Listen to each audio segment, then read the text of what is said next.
Hello everyone, एक बार फिर से स्वागत है आप सभी का मेरे यूट्यूब चैनल में। आज हम पढ़ने वाले हैं हमारा राजस्थान बुक कक्षा 6 का अध्याय नंबर 2, जिसका नाम है राजस्थान का इतिहास। तो बच्चों, हम इस चैप्टर में राजस्थान का इतिहास है वो पढ़ने वाले हैं। तो इससे पहले अगर आपने अभी तक मेरे चैनल को सब्सक्राइब नहीं किया है तो सब्सक्राइब वाले बटन पे क्लिक करो और बेल आइकन की घंटी को भी प्रेस कर देना, ताकि मेरे आने वाली वीडियो का नोटिफिकेशन आपको मिलता रहे। अब हम जो हमारा चैप्टर है अध्याय 2, इसका नाम है राजस्थान का इतिहास। तो इस चैप्टर में हम राजस्थान के इतिहास को विस्तार से पढ़ेंगे। चित्तौड़गढ़ जिले के छोटे से गांव भाटोली का छात्र रमेश दीवार पर लगे राजस्थान के मानचित्र को ध्यान से देख रहा था।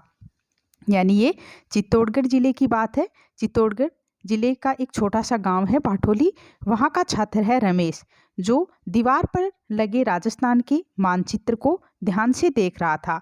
उसने अपने शिक्षक से प्रश्न किया, यानी अपने टीचर से प्रश्न किया कि सर, हमारे राज्य का नाम राजस्थान है, तो हमारे क्षेत्र को मेवाड़ क्यों कहते हैं? मेरे मामा जोधपुर रहते हैं, पर वो कहते हैं कि हम मारवाड़ में रहते हैं, ऐसा क्यों? यानी रमेश नाम का छात्र है, इसने अपने शिक्षक से प्रश्न किया कि हमारे राज्य का नाम तो राजस्थान है, लेकिन हमारे क्षेत्र को मेवाड़ क्यों कहते हैं? और उनके मामा है वो जोधपुर में रहते हैं, पर वो कहते हैं कि हम मारवाड़ में रहते हैं, ऐसा क्यों है? शिक्षक ने जवाब दिया। शिक्षक ने कहा कि रमेश, ये मेवाड़ मारवाड़ हमारे क्षेत्र के प्राचीन नाम हैं। राजस्थान जो आज हमें दिखाई देता है वह पुराने समय यानी प्राचीन समय में ये ऐसी प्राकृतिक इकाई नहीं था। प्राचीन काल में राजस्थान विभिन्न जनपदों अंचलों में विभक्त था।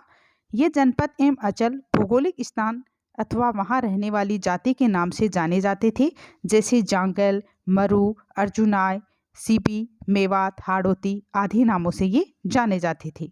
क्या आपके मन में भी कोई ऐसा प्रश्न है? यदि हाँ, यानी यदि है, तो आपके शिक्षक के साथ चर्चा कीजिए एवं अपने छात्र के प्राचीन नाम को जानिए।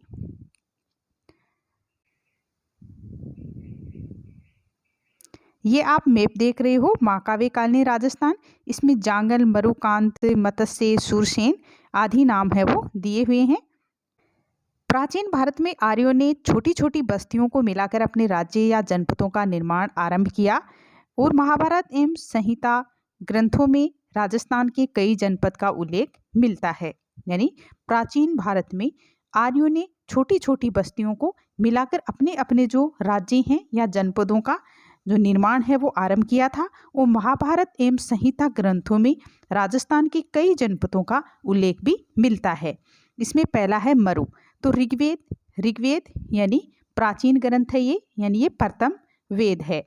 तो ऋग्वेद सहित हमारे पौराणिक ग्रंथों रामायण, चरक संहिता, महाभारत एवं बृहद संहिता में मरु प्रदेश का वर्णन आता है। मरु प्रदेश आर्यों का प्रारंभिक जनतंत्र था, जिसमें वर्तमान के बीकानेर, नागौर, चूरू, गंगानगर, जैसलमेर, बाड़मेर के कुछ भाग है वो सम्मिलित है। यानी मरु प्रदेश में कौन कौन से भाग सम्मिलित हैं? बीकानेर, नागौर, चूरू, गंगानगर, जैसलमेर एवं बाड़मेर के कुछ भाग है वो सम्मिलित हैं। और कालांतर में इस क्षेत्र में कुछ विस्तार के साथ कुरु, मद्र, जांगल नामक जनपदों का निर्माण हुआ है। ये तो हो गया हमारा मरु प्रदेश। अब है जांगल। तो इस जनपद में वर्तमान बीकानेर, नागौर, जोधपुर का कुछ भाग आता है।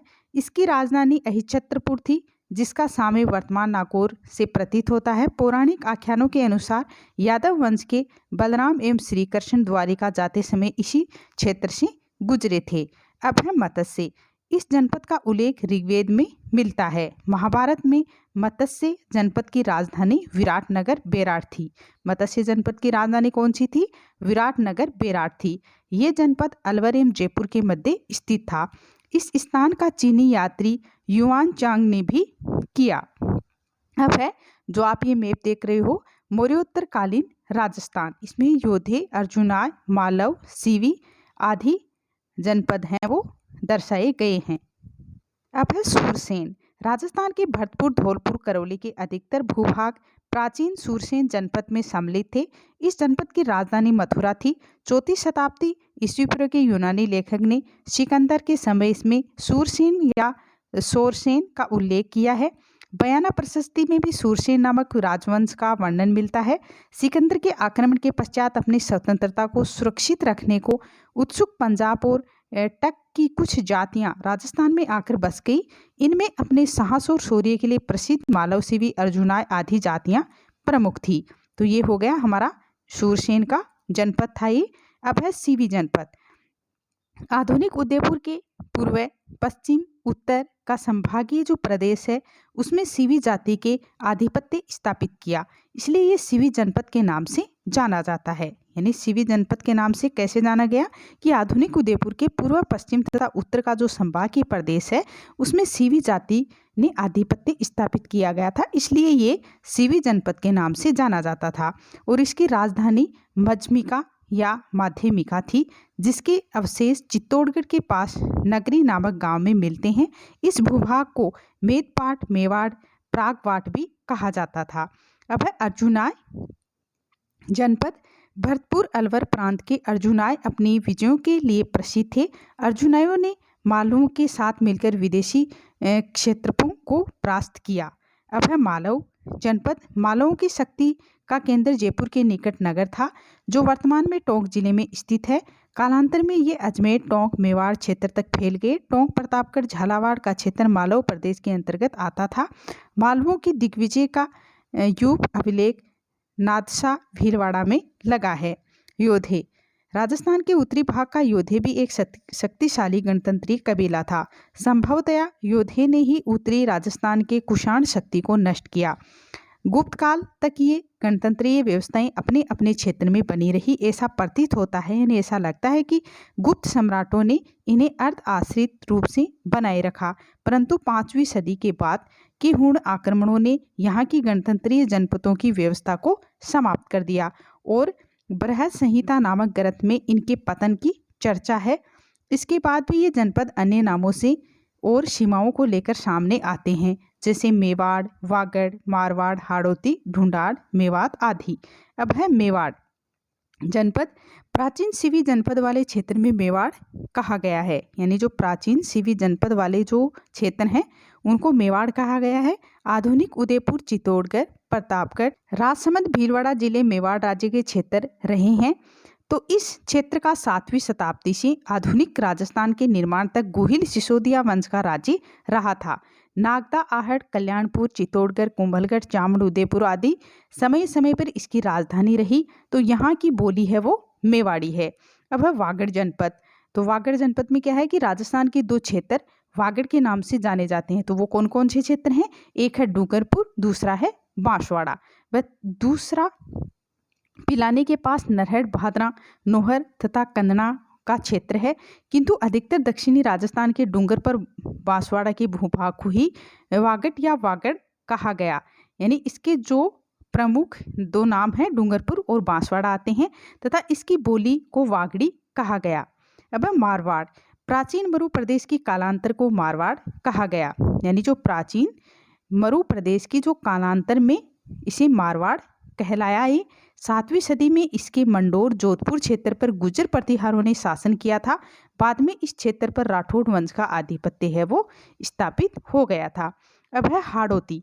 तो हाड़ौती के अंदर क्या है कि आधुनिक बूंदी और कोटा का जो क्षेत्र है वो हाड़ौती कहलाता है। इसके अंदर क्या आता है? हाड़ौती के अंदर बूंदी और कोटा का क्षेत्र आता है। प्राचीन में इस भूभाग पर मीणा जनजाति। अब आप जो ये मैप देख रहे हो राजस्थान के विभिन्न अचल, तो अचल है वो क्षेत्र को कहते हैं।